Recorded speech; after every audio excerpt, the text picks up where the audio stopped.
How accessible and affordable will it be for young people to go and watch the London 2012 Olympics and Paralympic Games? Well, it's really important that everyone enjoys the Olympics, not just in terms of on the telly, which that's what most of us will do, but also see some of these great sporting events. Now, of course, the marathon and triathlon, that'll be outside of the stadium, so that will be free. But in the same way as we had from Manchester, we will be ensuring that there'll be some cheaper tickets available, around £10, that will include free transport, free public transport in London. So it's really important that it's accessible to everyone. It's not just sort of so expensive that only people who've got a lot of money can afford it. So yeah, absolutely, ordinary people will be able to go as well.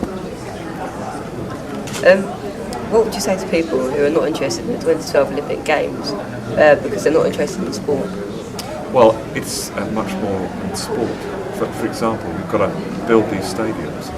We've got to put in new transport links. So it's really important for our construction industry. It's going to create a lot more jobs. That's the construction industry, hospitality, a whole range of different businesses that are going to benefit. So whether you're interested in sport or not, it's going to be an advantage for business.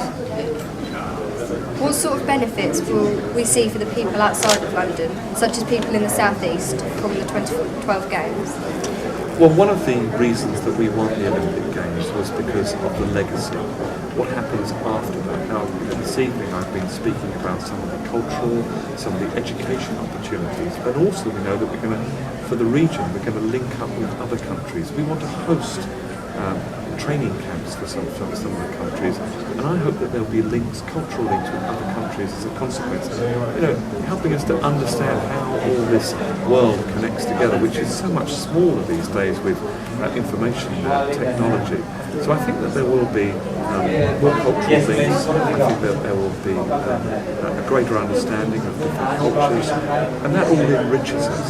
But I think that there will be improved infrastructure as well. So I think that there will be a lasting legacy in terms of infrastructure, new sporting facilities, as well as understanding different people from different countries, which is a really important thing in today's world. And I think there'll be some long-lasting smiles on our faces as well, because I only have to watch the events from Beijing, meeting our gold medalists. I think we're all sort of really smiling, and I think that that's something that we're going to be proud of, and something that in our lifetimes we're not going to hold. Sort of people like me are going to hold another Olympics again, so it's really, really special. And finally, are you looking personally to the 2012 Olympic Games?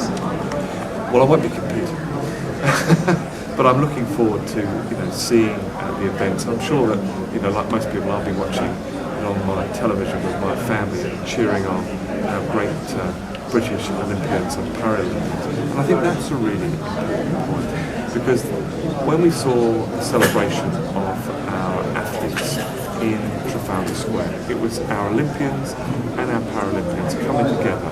There wasn't this sort of divide, it was just a celebration of great sportsmen and women.